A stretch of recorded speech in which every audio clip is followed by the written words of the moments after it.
Bendiciones hermanos, el día de hoy, un domingo antes de Domingo de Ramos.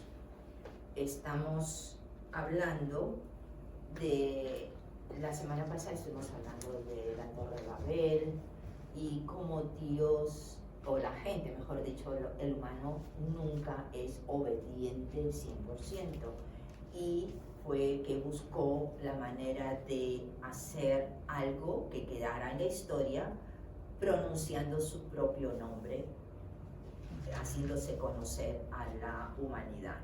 Pero Dios fue que alteró su lengua y es donde hablaban algo que el otro no entendía, y es en el sitio donde la historia nos relata que aparecen las lenguas o los idiomas en el mundo.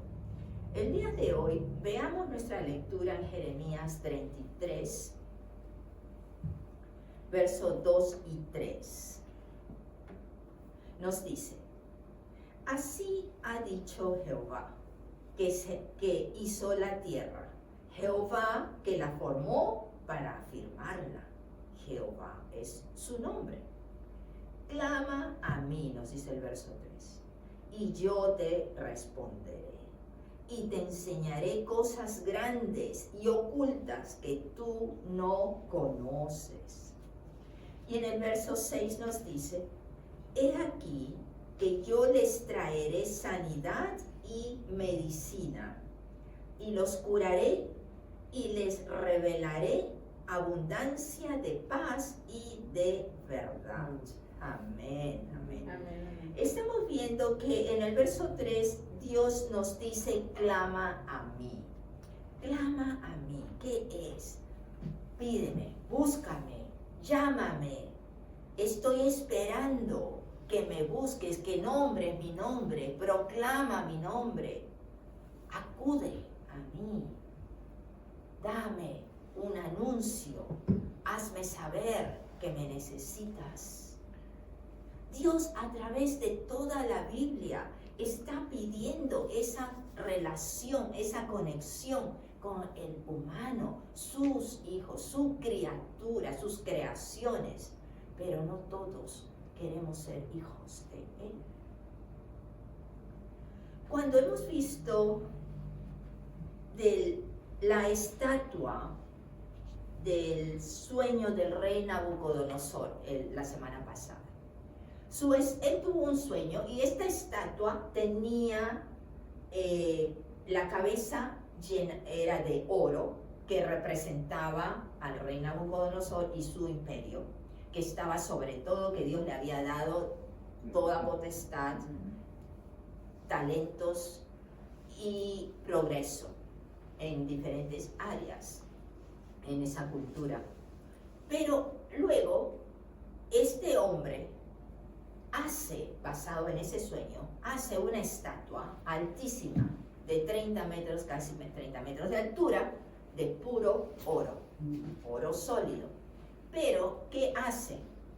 La gente que estaba los consejeros que estaba alrededor de él, le hace firmar un decreto diciendo que cuando sonaran las trompetas, la música, todos debían arrodillarse y adorar a esa estatua. El rey, por supuesto, lleno de su ego, sabiendo lo que estaban anunciando, y decía: oh, claro, porque yo soy el Dios, yo soy el rey, tienen que adorarme. Resulta que Daniel y sus amigos no quieren adorar a dioses ajenos. Ellos están comprometidos y son fieles al Dios que conocen, al Dios de Israel. Pero no se sabe exactamente, Daniel no aparece en esta disciplina, en este castigo, porque los tres son acusados, los tres amigos de Daniel son acusados y son echados al horno de fuego. Como se rehusaban a doblar rodillas delante de la estatua, el rey, molesto, todavía anuncia que aumente 7 veces más el calor de ese fuego, era un horno, pero que hasta la misma gente que se acercaba los derretía, los sancochaba. Cuando echan al horno de fuego a estos tres que eran fieles a Dios, en la pantalla, digamos, ven no 3 hombres, sino 4. 4 figuras de humanos, de hombres humanos. La cuarta figura era Jesús, que estaba en medio de ellos.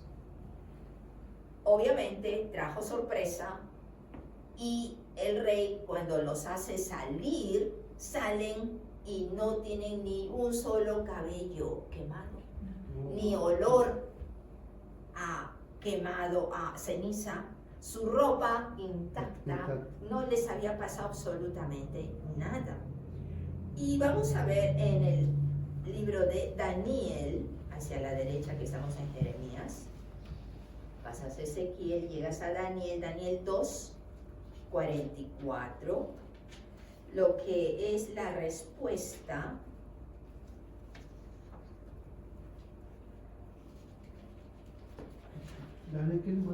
Daniel 2:44,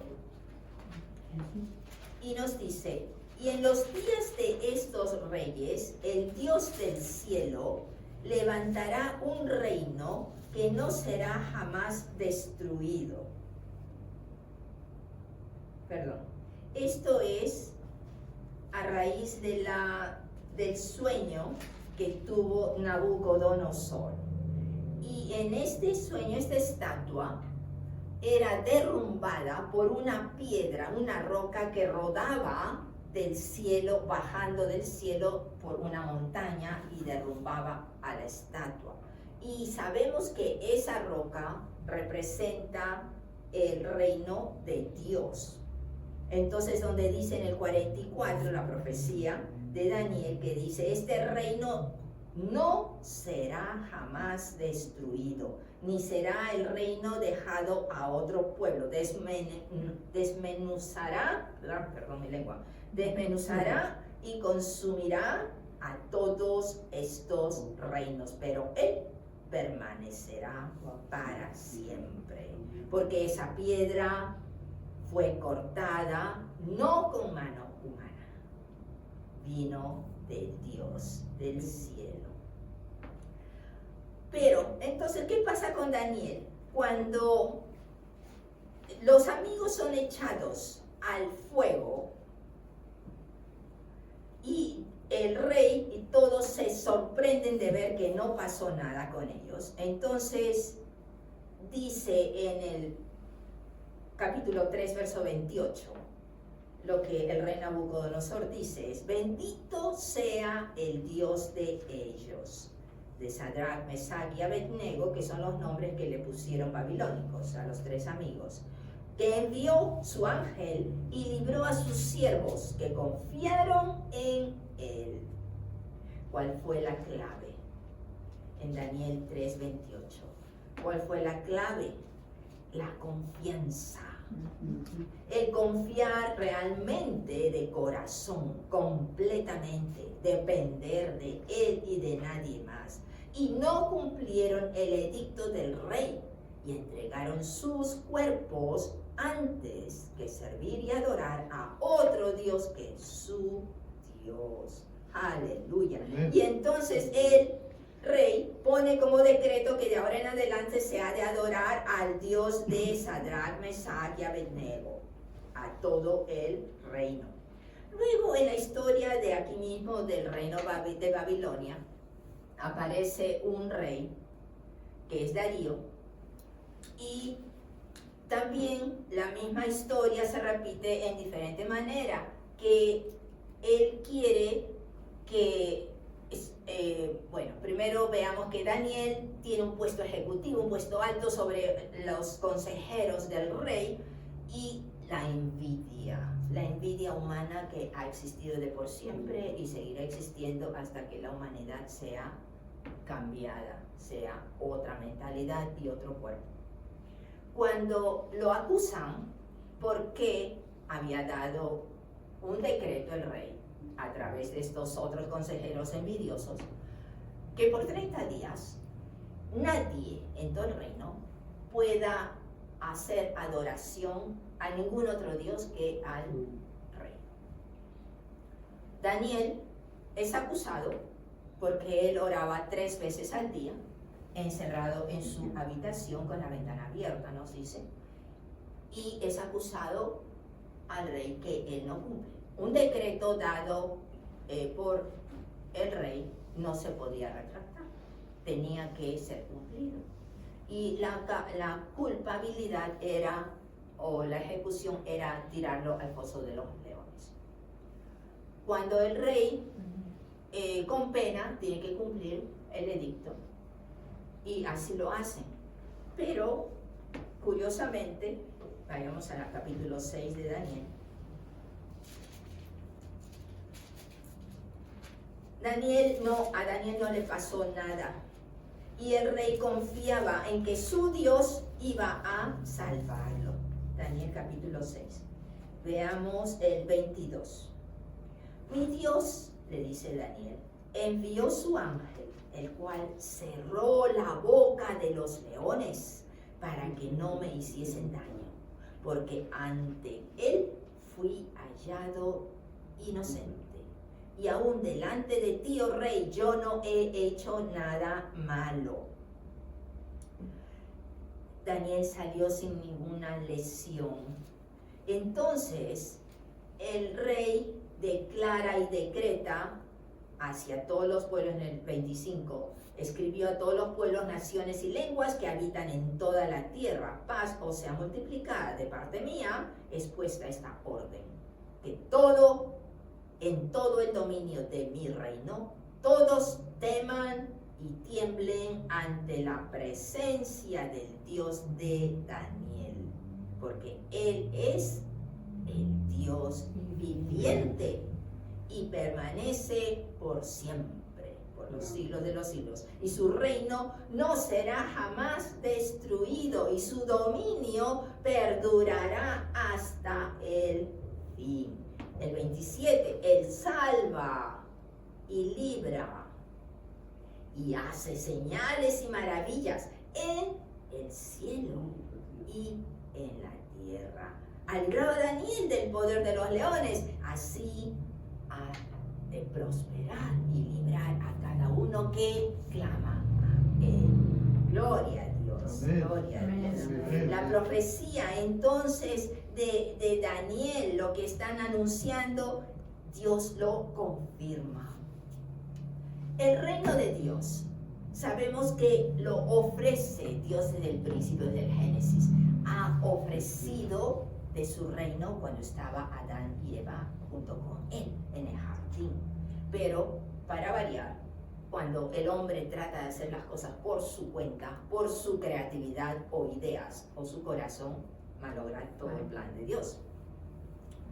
Cuando Dios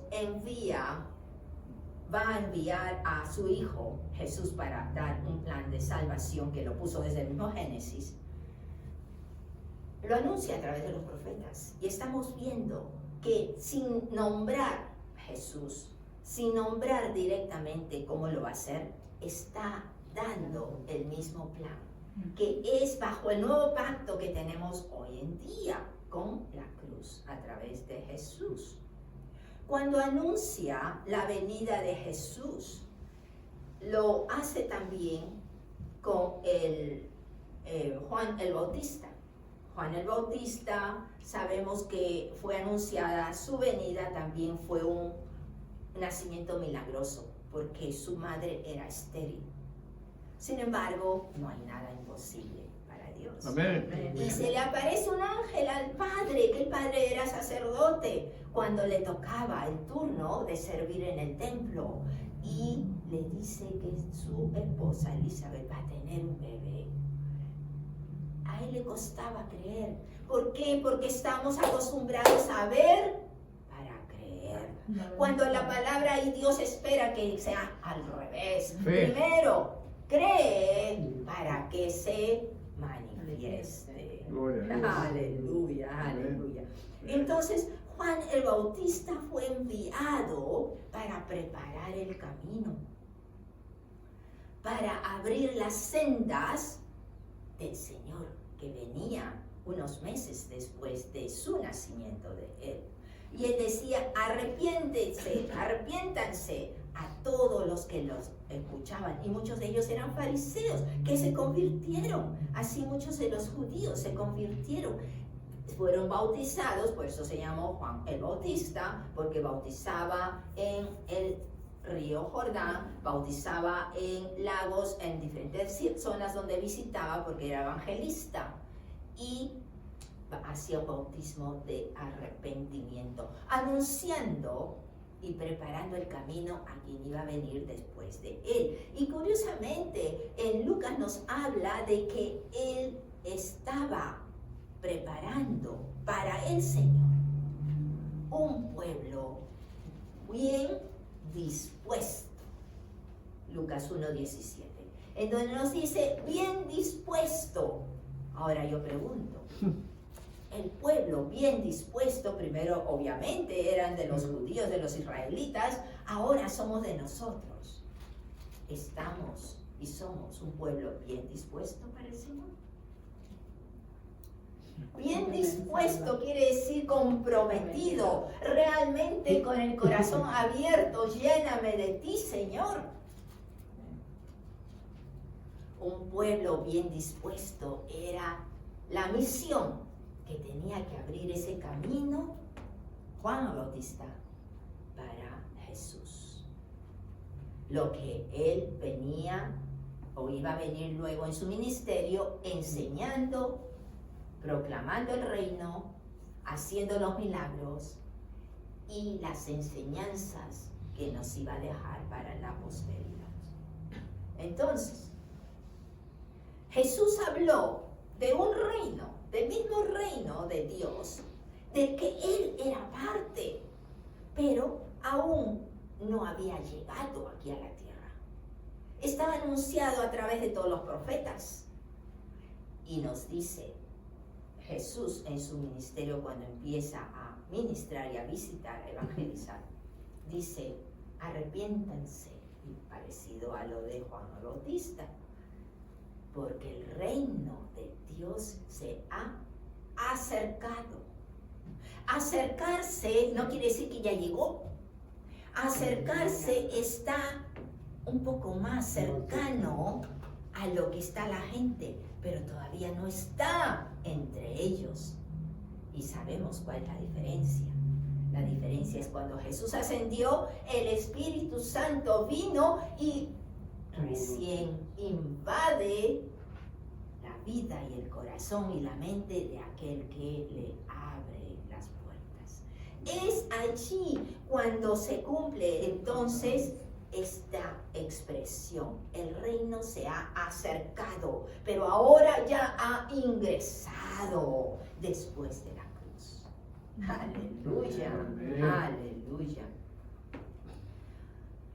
Cuando en Juan, el Evangelio de Juan, Mateo, Marcos, Lucas, Juan 3:3, y vemos la historia de Nicodemo, que está visitando a Jesús en una noche porque estaba inquieto, estaba curioso de poder hablar uno a uno muchas preguntas que el hombre tenía, pero no quería darse a conocer. ¿Cómo? Yo soy fariseo, soy doctor de la ley, enseño de la Biblia, me la paso estudiando todo el tiempo. ¿Y cómo voy a demostrar que no sé? Le voy a hacer preguntas a alguien de quien muchos dudaban si era o no el Mesías, si era realmente el enviado de Dios. Entonces Nicodemo le habla a Jesús y la respuesta de Jesús en el verso 3 de Juan 3. Le dice, de cierto te digo que el que no naciere de nuevo no puede ver, siquiera ver el reino de Dios, mucho menos va a entrar. Si no lo ve, no va a entrar. Entonces, curiosamente, es cuando se entiende o se habla directamente de nacer de nuevo, la expresión de nacer de nuevo. Pero si no naces de nuevo, no vas a poder ver el reino, le dice Jesús. Como fariseo, el hombre le da 1000 vueltas en la cabeza, pero no entiende nada. Entonces, cuando los fariseos, desde temprana edad, empiezan a estudiar en ese camino, a prepararse, y estudian las escrituras toda su vida, oran varias veces al día, ayunan varias veces a la semana, se enorgullecen de sus títulos y de sus rituales que hacen, lo que dirigen, y por supuesto el ego, el orgullo está llenándolos a todos. Por eso es que Jesús los critica como los criticaba: serpientes, hipócritas, porque hacen las cosas delante de la gente para que ellos vean las obras que hacen exactamente. Entonces sus ceremonias religiosas era todo el hacer por la ley. Pero ahora ya no va a impresionar a nadie, porque no tiene testigos delante, solamente estaba él y Jesús. Y le hacía preguntas y Jesús le respondía, pero él no entendía. ¿Qué significa nacer de nuevo? ¿Es una nueva teología? ¿Una nueva enseñanza? ¿En dónde están las escrituras? Todo lo que puede haber preguntado el hombre. Tantos títulos. Jesús le dice, no, nada de eso te sirve. Nada de lo que tú hagas te va a llevar a lo que significa nacer de nuevo. Pero, ¿cómo puede hacerse eso? Al punto de que el hombre le dice, ¿cómo va a entrar un hombre grande como yo, maduro, ya mayor, en el vientre de mi madre otra vez? Y sabe Dios si esa la madre vivía o no. En el 3:9, en el verso 9, Nicodemo le pregunta, ¿cómo puede hacerse esto? ¿Cómo puedo nacer de nuevo? Como decía, no entendía.